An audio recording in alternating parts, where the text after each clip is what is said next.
क्या नाम है भाई आपका और क्या कुछ मामला हुआ था? मेरा नाम अमित कुमार है। मैं गांव अंटा का रहने वाला हूँ। तो 21 तारीख को यहाँ पे अनुज हॉस्पिटल खनसर चौक पे कैंप लगा हुआ था स्वास्थ्य जांच का। फ्री कैंप था वो। तो मैं मेरी मम्मी को हड्डी वाले डॉक्टर को दिखाने के लिए लेके आया था। साथ में फिर मैं बच्चों को भी ले आया। तो मैंने अपने बच्चे की मेरी मम्मी की भी दवाई ले ली, मैंने बच्चे की भी दवाई अपने बच्चे की भी दवाई ली। तो डॉक्टर ने जो दवाई लिखी है वो दवाई मैंने मेडिकल स्टोर से ली अंदर से। तो उन स्टोर वालों ने क्या कर रखा था कि जो भी एक्सपायरी डेट की दवाइयाँ थी उन पे ब्लैक उससे मिटा करके सारी दवाइयाँ ब्लैक स्केच से मिटा करके और वो दे रखी थी। तो मैंने घर जाके चेक करी, वो देखी, उसको साफ किया मैंने। उस पर एक्सपायरी डेट 9/12/2022 की थी। तो फिर मैंने उसको डॉक्टर को फ़ोन किया, भाई ऐसे ऐसे एक्सपायरी डेट की दवाइयाँ दे रहे हो, आप मारोगे हमारे बच्चे को।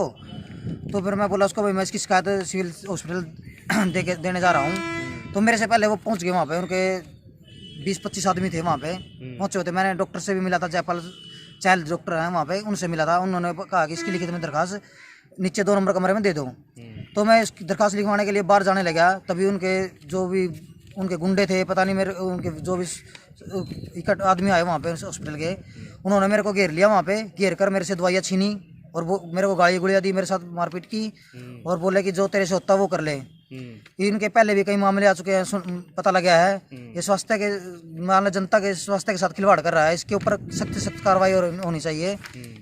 मैं सरकार से भी और प्रशासन से भी कहता हूँ कि इनके ऊपर कार्रवाई हो जानी चाहिए और इनकी डिग्रियाँ और इनके हॉस्पिटल के ऊपर भी जांच होनी चाहिए कि इनके पास डिग्रियाँ है भी या नहीं है, फर्जी बैठे हैं यहाँ पे। और तो आपने अब शिकायत कहाँ पे मैंने इसकी अभी आज मैं 22 तारीख को शिकायत में सिविल सर्जन CMO को दे के आया हूँ जींद हॉस्पिटल में। तो उन्होंने मेरे को आश्वासन दिया कि भाई इस पे कार्रवाई करेंगे। तो उन्होंने मेरी दरखास्त ले लिया। अब देखो क्या कार्रवाई करते हैं। और कहाँ शिकायत आपने दी? और मैं आज SDM के पास भी गया था, SDM जी मिले नहीं है। कल को उनको भी शिकायत दूंगा मैं। और कहाँ पे करने वाले? और SMO को भी दूंगा, जिस विद्युत के SMO को भी शिकायत दूंगा, उनको भी अभी दी नहीं है मैं। आज मैं जींद चला गया था, टाइम ज़्यादा लग गया उधर मेरा। तो कल को मैं SMO को भी और SDM को भी दूंगा दरखास्त। तो अब जिस तरह से दवाइयाँ वो खाई गई थी क्या? नहीं, वो मैंने पहले जांच ली। अगर जो दिल दे देता तो हो सकता मेरे बच्चे की जान भी जा सकती थी इसमें। तो मैंने पहले देख ली। तो एक्सपायर देने के बाद जब उनसे बात हुई, किस तरह से उन्होंने बात की डॉक्टर? वो पहले तो बोल रहे थे कि भाई हम दवाइयाँ चेंज कर देंगे, ये कर देंगे। मैं आप अब दवाइयाँ तो चेंज कर दोगे, मेरे को भी एक्सपायरी और पता नहीं कितने मरीज आए होंगे, उनको भी एक्सपायरी डेट की दवाइयाँ दी गई होंगी। अगर ऐसे किसी को कुछ हो जाएगा तो इसलिए मैं उनकी बात नहीं मानी और मैं सीधा शिकायत देने चला गया। आए सारे मेरे से दवाइयाँ भी छीन के ले गए। तो मेरे को धमकी भी दे के गए, जो तेरे से होता है वो कर ले, और मारने की भी धमकी दी है मेरे को। वो पता नहीं कौन थे, वो डॉक्टर मना कर गया। बाद में डायल 112 बुलाई थी मैंने वहाँ पे। डायल 112 मेरे साथ हॉस्पिटल में गई है। जो डॉक्टर है वो बोल रहा है कि मेरे तो आदमी नहीं थे वो। अगर तेरे आदमी नहीं थे तो दवाइयाँ छीन के कैसे ले गए तेरे हॉस्पिटल की? वो उसी के मिली भगत है जो भी है, उन्होंने ही भेज रखे थे वो। अब वो उनको SHO साहब के पास भी गए थे। SHO साहब ने कहा था कि भाई वो बंदे दे मेरे को, तो वो मना करके कि बंदे हम नहीं जानते उनको कौन है। तो इसकी रिकॉर्डिंग सिविल हॉस्पिटल में रिकॉर्ड है सारी, कैमरा नंबर 22 में। तो मैं चाहता हूँ कि प्रशासन इसकी कार्रवाई करे, रिकॉर्डिंग चेक करे वहाँ से और इनके खिलाफ मामला दर्ज करें। और मेरे को न्याय मिलना चाहिए इसके लिए जो मैंने इनकी शिकायत की है। मेरी प्रशासन से यही दरख्वास्त है। और आज एक अमित नाम के लड़के ने, जो अंटा रहने वाला, उसने एक शिकायत दी कि मेरे साथ सफेदो हॉस्पिटल में मारपीट हुई है, जिस बारे शिकायत पर हम इंक्वायरी कर रहे हैं। और जो वहाँ फुटेज शायद कैमरे लगे हुए हैं, वहाँ फुटेज के आधार पर जो भी कार्रवाई होगी वो हम करेंगे। क्या मामला था वैसे? वो मारपीट की जो बात है, जान से मारने की धमकी की बात आई, क्या मामला जुड़ेगा? वो बता रहा था कि उसने दरखास्त में ले रखी है। अनुज हॉस्पिटल में मैं दवाई लेने आया था और उन्होंने एक्सपायर की दवाई दे दी, जिसके कारण ये लड़ाई हुई है। ठीक है, आगे क्या कार्रवाई रहेगी आपकी? आगे जो भी उचित कार्रवाई होगी वो करेंगे। जी सर, कल एक मामला आया था जिसमें एक निजी अस्पताल के बारे में कैंप के अंदर जो एक्सपायरी मेडिसिन दी गई उसके बारे में, तो क्या कुछ मामला था और क्या आपके जो कार्रवाई हो रही? ये कल मेरे पास CMO साहब का फ़ोन आया था जींद से कि भाई ऐसे किसी प्राइवेट हॉस्पिटल में जो है कैंप लगा है और वहाँ किसी पेशेंट को कोई एक्सपायरी ड्रग दी गई है, तो उसके बारे में जो है शिकायत आई है। तो मैंने मैडम को बोला था कि जिस भी शिकायत करता है उसको यहाँ मेरे पास भेज दीजिए। वो लड़का आया था, उसके पास पर्ची भी थी और उसके पास 2-3 दवाइयाँ भी थी। तो जो दवाई थी जहाँ एक्सपायरी डेट लिखी होती है, उस लड़के ने ये बताया कि भाई इसके ऊपर पेन फेर रखा था जी काले से रंग का, ताकि डेट ना दिखे कि एक्सपायरी की डेट क्या है। तो वो कहता है कि भाई मैंने इसकी जब ये यहाँ से डेट को मिटे कि इसको साफ़ करके रंग को इस पर देखा, तो ये नीचे जो है एक्सपायरी की डेट जो है उसकी डेट जा चुकी थी, मतलब एक्सपायरी की जो डेट थी। तो आप इस हॉस्पिटल के खिलाफ़ कार्रवाई करिए।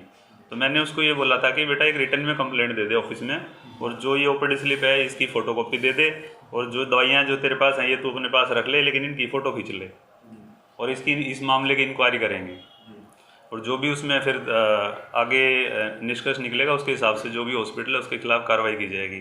तो वो लड़का यहाँ से चला गया। उसके बाद वो आधे पौने घंटे के बाद दोबारा आया। वो कहता है जी जो हॉस्पिटल वाले थे वो 4-5 लड़के आए उसी हॉस्पिटल से, वो मेरी दवाई भी खोज के ले गए और मेरे साथ मारपीट भी करी। तो मैंने कहा भाई पुलिस में तू कंप्लेंट कर दे, जो भी तेरे साथ उन्होंने करी है वहाँ गेट के पास, तो इसमें कैमरे में रिकॉर्ड है। अगर पुलिस हमारे से ये मांगेगी तो हम उसको प्रिंट आउट इसका निकाल के इसकी दे देंगे, और लिखित में शिकायत ऑफिस में दे दे। पर मेरे नॉलेज के हिसाब से वो कोई कंप्लेंट दे के नहीं गया अभी तक। तो अगर वो शिकायत देता है तो किस तरह की कार्रवाई आप अमल में लाएंगे? वो तो देखो इंक्वायरी का मैटर है, इंक्वायरी करी जाएगी उसमें। अब मैंने उससे ये भी पूछा था भाई जो तेरे को दवाई दी है क्या उसके तेरे से कोई पैसे लिए गए थे? वो कहता नहीं जी पैसे नहीं लिए, मुझे फ्री में दी गई है दवाई। कैंप लगाया गया था फ्री। तो उसमें तो फिर वो इंक्वायरी में तो फिर जो भी पाया जाएगा उसमें हॉस्पिटल जो जिसके खिलाफ कंप्लेंट है उसको भी बुलाया जाएगा, ये क्या मैटर था, फिर उसमें जो जो फाइंडिंग निकलेंगी उसके हिसाब से ही हम कार्रवाई रिकमेंड करेंगे। सर एक बात आती है सामने, जो हेल्थ चेकअप रखते हैं क्या वो आपकी नॉलेज में होते हैं? नहीं, प्राइवेट हॉस्पिटल जो कैंप लगाते हैं अपनी मर्जी से लगाते हैं, वो हमें कोई इंटीमेशन नहीं देते इस चीज़ की। ये उनको अपनी मर्जी होती है वो कैंप लगाएं या ना लगाएं। शिकायत जो सिविल सर्जन जी को दे दी गई है लिखित में, तो फिर वो हमारे पास उसकी कॉपी नहीं आई अभी तक। सर एथिकल जो मेडिसिन होती है वो एक्सपायर होने के बाद क्या उसको यूज़ किया जा सकता है? देखो वैसे तो इसमें ये है जो भी किताबों में लिखा हुआ है उसमें कुछ पर्टिकुलर ड्रग्स तो ऐसी होती हैं कि जो एक्सपायरी होने के बाद जो है वो बॉडी में साइड इफ़ेक्ट करती हैं, उनको इस्तेमाल नहीं करना चाहिए। जैसे पेन किलर ड्रग्स होती हैं या कुछ टेट्रासाइक्लिन वगैरह की ड्रग्स होती हैं।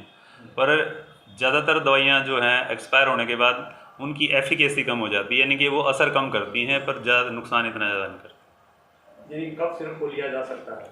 हाँ, जैसे मान लिया आप कि किसी भी एक एग्जांपल के तौर पे किसी ड्रग की एक्सपायरी कोई पर्टिकुलर मंथ लिखा हुआ है तो उसकी वो मंथ की लास्ट डेट तक वो वैलिड होती है।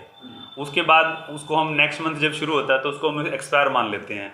तो उसमें जब वो एक्सपायर हो जाती है, जैसे मान लिया 15 दिन ऊपर हो गया, 10 दिन ऊपर हो गया, 20 दिन ऊपर हो गया, महीना ऊपर हो गया, तो सपोज करो उसकी नॉर्मल में एफिकेसी 100% है, तो उसकी एफिकेसी जो है वो 95%, 90%, ऐसे 85% ऐसे टाइम के साथ एफिकेसी घट जाती है, वो अपना असर छोड़ देती है करना। सर जो कल मेडिसिन दी गई थी जो उसकी पिक्चर मिली है उसके अंदर एक एंटीबायोटिक था, एक वो था स्टेरॉइड था। वो मैंने दवाइयाँ देखी थी लेकिन मुझे अभी उनके नाम याद नहीं कि कौन सी दवाई थी। था एक एंटीबायोटिक था उसके अंदर, तो क्या उनके कोई होते हैं साइड इफेक्ट? मैंने आपको बताया ना, पेन किलर और टेट्रासाइक्लिन ग्रुप की जो ड्रग्स हैं इनके मेनली ज़्यादा साइड इफेक्ट होते हैं एक्सपायरी में देने के। एंटीबायोटिक वगैरह का तो ये होता है कि वो अपना असर छोड़ देती है, असर कम करना शुरू कर देती है वक्त के साथ। अगर कल कोई इंक्वायरी के अंदर ये साबित होता है कि मेडिसिन दी गई एक्सपायरी, तो क्या कार्रवाई बनती है उसके ऊपर? ये तो मैं अपनी हायर अथॉरिटी से डिस्कस करके फिर उसमें कार्रवाई रिकमेंड करूँगा, मुझे भी इसकी ज़्यादा नॉलेज नहीं है।